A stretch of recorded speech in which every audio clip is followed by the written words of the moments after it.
Hey guys, this is Nate from RunDreamAchieve.com. Hope you're having a great week. And today's video, I wanted to talk on how to be a better long distance runner. And there are many things that go into being a very efficient long distance runner. And one of the key things is to really practice your particular pace, regardless of what it is, that goal pace that you're looking to go after. Great results when it comes to long distance running do not come overnight. I've learned this. I've tried to rush the process over the years myself, with my own particular goals that I had over the years. And for me personally, I never envisioned myself being a marathon runner. I didn't start running marathons until 2002. I started running in 1992, running the mile and the 2 mile and the 800 in high school. But in order to really take your running to the next level and how to be a better long distance runner is you have to have the mindset for success. You have got to, whatever you're trying to go after, whether it's trying to break 35 minutes for the 10K or trying to qualify for the Boston Marathon, you have to really hone in on your skill set in regards to what it is you're trying to do in this sport. If you're trying to run a specific time for a specific event, you have to train more specifically. I know it's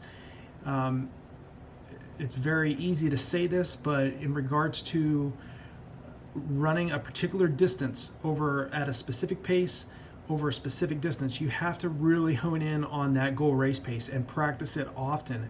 And know that to become very efficient as a distance runner and to be able to clear lactic acid faster than it's building up, you have to really focus in on doing those, and I talk about this in other videos as well, doing one VO2 max workout per week.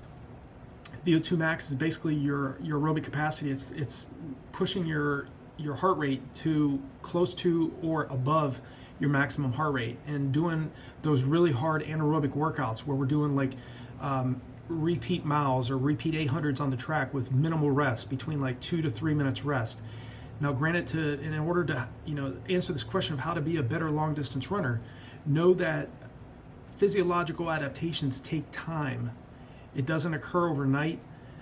So any physiological adaptation is going to take at a minimum 3 weeks to adapt to that particular stress load that you're throwing at yourself.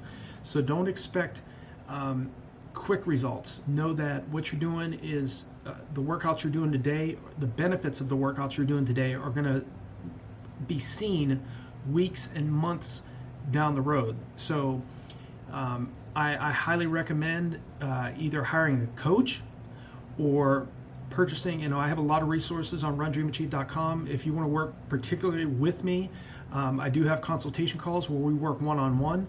I also have running courses and training programs on the website as well. So there's a lot of resources, obviously a lot of free content as well on RunDreamAchieve.com, as well as here on the videos.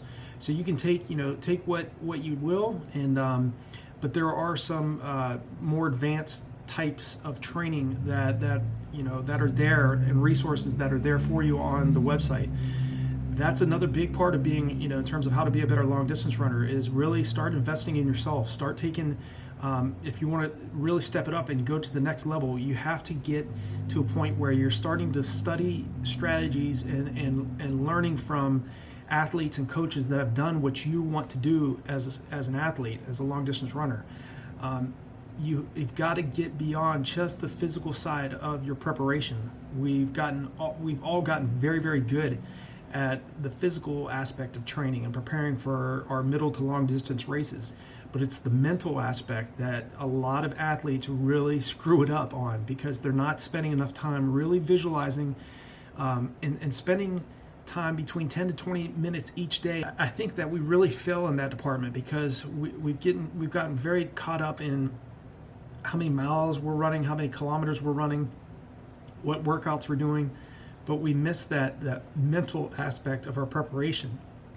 When I was still a 2:43 marathoner, I was continually visualizing myself getting across the finish line with 2:21:59 on the clock, because for me, I wanted to break a 2:22 marathon. That was my goal. And I knew to go from 2:43:36, which was my personal best years ago, to eventually running 2:19:35 for the marathon and breaking that 2:22 barrier that I was trying to do, I had to get beyond just the physical training part of my preparation. So I think really to be, in terms of how to be a better long distance runner, I think you really need to not neglect that piece, that mental training aspect. Billy Mills, the 1964 Olympic 10,000 meter gold medalist, said it best. He said the subconscious mind cannot tell the difference between reality or imagination. So I think that's very powerful, because Billy Mills, when he went into the Olympic Games, he had like a personal best of around like 29:40 for the 10,000 meters. And he ended up winning with a time of 28 minutes and 24 seconds on a cinder track at altitude. And he ended up not only setting a personal best, winning the gold medal, but he was not even considered to be a favorite in the race. But he said continually he was spending so much time visualizing himself doing it over and over and over again. There's only so much you can do on the track or on the roads. So it's what you're doing during your off hours is very, very key to be a successful long distance runner. And I use the same tactic. I mean, when I first started running back in 1992 as a freshman in high school, I finished my freshman year in high school with a personal best of 5:09 for the mile, 11:30 for the 2 mile. And that was years ago. But it took many years of continual effort, daily effort, to get to a point where I could hold 5:19 mile pace for 26.2 miles. So in order to be how to be a better long distance runner, you also have to be tenacious. You have to be consistent, and you have to be razor sharp focused on what you're wanting to do. We have 3 choices in life. The choice to be average, we can be good, or we can be great. And all 3 require a specific amount of effort. If you're wanting to be great in this sport and you're wanting to really take your running to the next level, you're going to have to do what most athletes are simply not willing to do for a long enough period of time. It's one thing to train for a race for say a year or 2, but if you run into roadblocks and you run into issues that cause you from making that next big jump, and you give up, or you let up, or you think your best running is behind you, or you think you think maybe you're too old. Great success in this sport comes from consistent action over a long period of time. It took me from 1992 all the way to 2007 to break a 2 hour and 20-minute marathon. I don't know many people that are willing to work that hard for that long of a period of time, but the ones that do get the greatest results in their sport. If you're also trying to run a specific time for a specific distance, whether it be the 10K, half marathon, or marathon distance, if you're looking more for the long distance running events, you have to practice often that race pace you're trying to race at, because what you want to do is you want to be able to conserve you want to burn fat at race pace and conserve carbohydrates, so that when you reach the last 10K of the marathon event, you have those necessary carbohydrates left over where you can react and pick up your pace when everybody else is either falling apart or hitting the wall. And another thing, you do not have to hit the wall. I didn't in the marathon distance. I have hit that so-called physiological, psychological wall. But you don't have to experience it. I didn't experience it when I ran 2:19:35 or when I ran 2:26:42, and a few other times when I ran in the low 2:30s for the marathon. It's all about preparation. It's about practicing running at longer periods of time for your tempo runs, those lactate threshold runs. If you're running too short of a distance for your tempo runs, that could be one of the reasons why you're not really improving over the longer distances. You want to extend the amount of time. Get to a point where you can do anywhere from like 8 to 14 miles for your tempo run, even maybe out to 15 miles for your tempo run. Closer to between 16K and 25K for folks that are not in the U.S. You want to extend the amount of time you're spending at your lactate threshold. That's really, will teach your body to adapt to having higher amounts of lactic acid building up in your bloodstream, and you're teaching yourself to be uncomfortable. And it's how if you continue to do that over a long period of time, and gradually over time extending the amount of time you're training at that effort, the more efficient you're going to be over the longer distances. It's not that athletes don't have what it takes. With these athletes are falling apart in the race, either hitting a wall. A lot of the big reason is they have not trained sufficiently at paces that are equal to or far below their race pace. And they're also screwing it up, because I know too, because I'm saying this because I've made the same mistakes, is they're also screwing up because they're not practicing running at paces for longer periods of time, for during their long runs. They're running too many long, slow distance runs, and not at a quick enough pace for a long enough period of time. Another big issue is they're not taking in enough fluids in the race. They're not taking in those necessary gels. That's between 100 and 150 calories immediately to your bloodstream.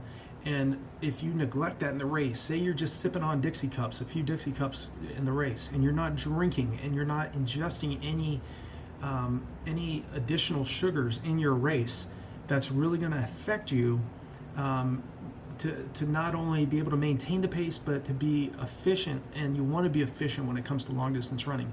So really focus on your nutrition as well. If you're running low on a mineral or some kind of nutrient, if you start feeling really fatigued and you just do not know what is going on, I highly recommend getting a blood test. Make sure you're not running low on, say, ferritin, which is a component of iron, or you're not running low on iron. Iron plays a huge role in oxygen transport throughout the body. And also, in terms of your cellular health, you want to make sure that you're not running low on a specific mineral or nutrient. And a blood test can check that. That's something that a lot of athletes, including myself, never considered until I was found out that I was anemic back in 2007. So really think about these things. There's a lot of components that go into being a successful distance runner. It's not just having the motivation. It's not just being willing to do the work. There's plenty of hardworking athletes out there that still don't meet their goals. And it's not on account of effort, and it's not account of not having that drive. It's just a few, oftentimes minute changes you need to make in your training to jump to the next level. So I hope this video has been helpful for you guys. If you're brand new to the channel, please click the subscribe button. Give me a thumbs up. I'd really appreciate it. That'll help the channel grow. And also hit that bell icon so when I make a new video, you'll be notified of it. So if you guys have any questions, or if there's anything I missed, please feel free to leave me a comment below this video, and I'll leave some resources as well below this video for you. In regards to taking your running to the next level, there are some resources. Obviously, Nutrition Geeks is another site that I have that's built around nutrition and business. And obviously, RunDreamAchieve.com is around athletes, running performance, mindset, and motivation. So I hope you guys have a great week of training, and I will talk to you guys all in the next video.